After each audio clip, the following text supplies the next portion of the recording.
कुछ लोगों का कहना है कि भगवान को आज तक नहीं देखे तो कैसे विश्वास कर लें कि ईश्वर होता है। ये बहुत अच्छा प्रश्न है।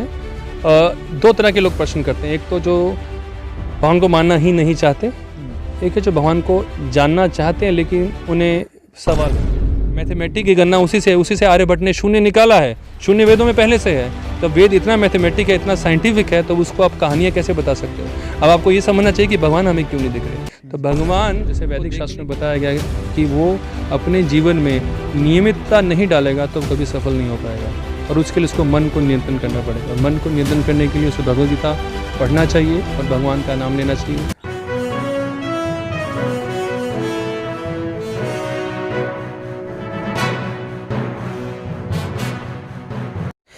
तो मित्रों देख सकते हैं हमारे साथ इस मंदिर के उपाध्यक्ष महोदय जी हैं, संत महोदय जी हैं। तो आइए इनसे बातचीत करते हैं। तो सबसे पहले आपका बहुत बहुत स्वागत है हमारे चैनल पर। हरे कृष्णा, धन्यवाद। हरे कृष्णा। तो इस मंदिर का निर्माण कितने दिनों से चल रहा है? इस मंदिर का निर्माण अभी 4 महीने से शुरू हुआ है। हालांकि हमें ज़मीन को मिले हुए 1-2 साल हो चुके हैं।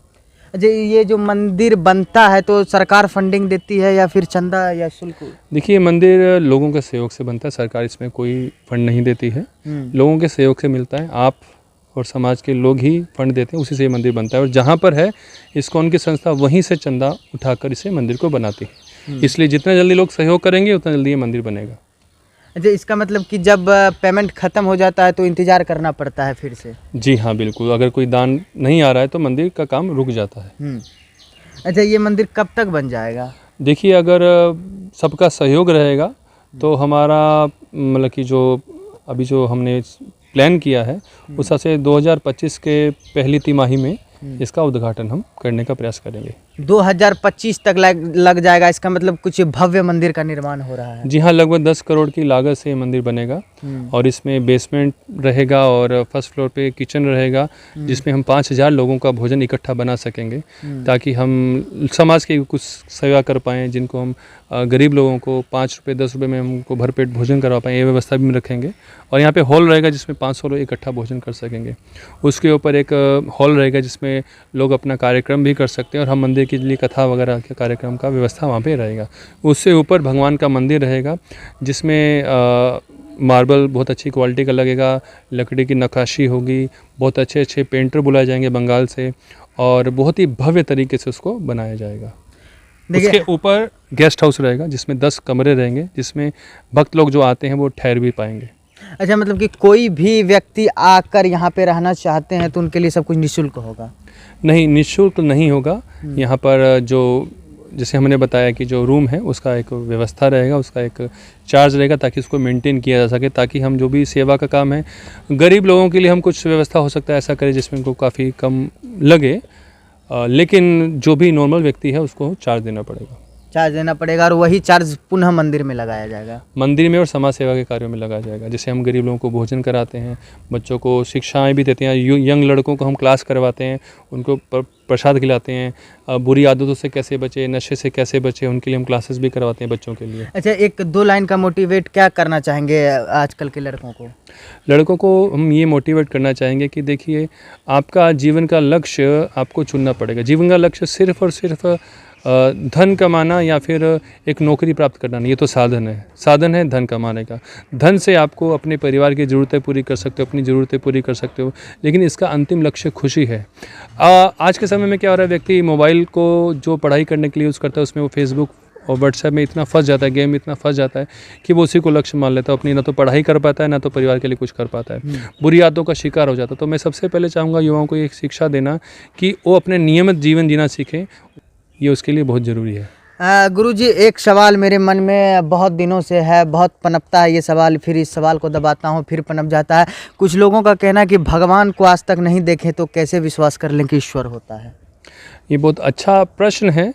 2 तरह के लोग प्रश्न करते हैं, एक तो जो भगवान को मानना ही नहीं चाहते, एक है जो भगवान को जानना चाहते हैं लेकिन उन्हें सवाल है। तो जिनको सवाल है उनको तो जवाब दिया जा सकता है। जैसे कहते हैं कि जो सो रहा है उसको उठाया जा सकता है, लेकिन जो सोने का नाटक कर रहा है उसको नहीं उठाया जा सकता। तो जो सो रहे हैं उनको उठाने के लिए मेरा उत्तर ये है कि भगवान को देखा नहीं जा सकता, बिल्कुल सही बात है, लेकिन आपको ये प्रश्न नहीं करना चाहिए, आपको ये प्रश्न करना चाहिए कि क्या मैं भगवान को देखने के लायक हूँ। जिस तरह से आप में से किसी ने महात्मा गांधी को नहीं देखा पर उसके आपको कुछ प्रूफ मिलते हैं, उसी तरह से भगवान है या नहीं उसके प्रूफ हैं। आपको अगर 10 दिनों बाद सूर्य का उदय का समय क्या है जानना है तो आप अपने पत्रा देख के पंडित से पूछ सकते हैं। तो मतलब वो साइंस है, वो मजाक नहीं है। अगर वो वेदों में आयुर्वेद सही है, अगर उसमें सूर्य की गणना, चंद्रमा की गणना, पृथ्वी की गणना सही है, तो उसमें भगवान को जो ज्ञान दिया है वो भी सही है। आप मुर्गी के अंडे तो चाहते हो लेकिन मुर्गी को खाना नहीं खिलाना चाहते। आप जो वेदों से आपके काम की चीज़ें वो तो ले रहे हो, लेकिन वेदों में बताया गया भगवान है, भगवान का नाम है, भगवान एग्जिस्ट करते, वो नहीं मान रहे, तो आप दोहरे व्यक्ति हो।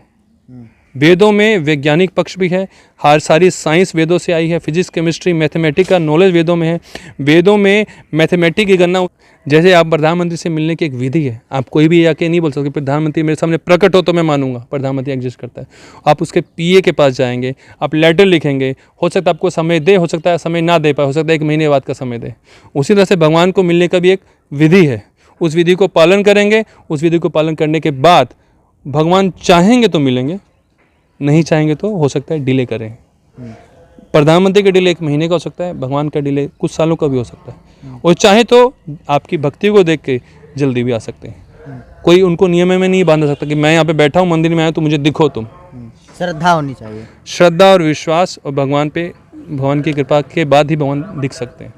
बहुत बहुत धन्यवाद। देखिए यहाँ पे एक इस्कॉन का मंदिर बन रहा है जहाँ पे कि गुरुजी ने बताया कि 2025 तक सारी व्यवस्थाएं हो जाएगी अगर लोगों का इसी तरीके से सहयोग रहा तो। बहुत बहुत धन्यवाद गुरुजी हमारे चैनल पे। मैं एक प्रार्थना सबसे करना चाहूँगा जो भी इस वीडियो को देख रहे हैं, ये मंदिर नहीं, ये एक तरह से शिक्षा का केंद्र भी और हॉस्पिटल भी है। यहाँ पे शिक्षा भी मिलेगी, हॉस्पिटल, बीमार मन का, बीमार आदतों का यहाँ पे इलाज होगा। इसलिए आप सब इस जगह से जुड़े। आप जो भी वीडियो देख रहे हैं, इस डिस्क्रिप्शन में फ़ोन नंबर और लिंक दिया जाएगा, उसको जरूर क्लिक करें और मंदिर में जो भी सहयोग हो सके उसको जरूर करें। हरे कृष्णा। हरे कृष्णा। धन्यवाद। जय हिंद।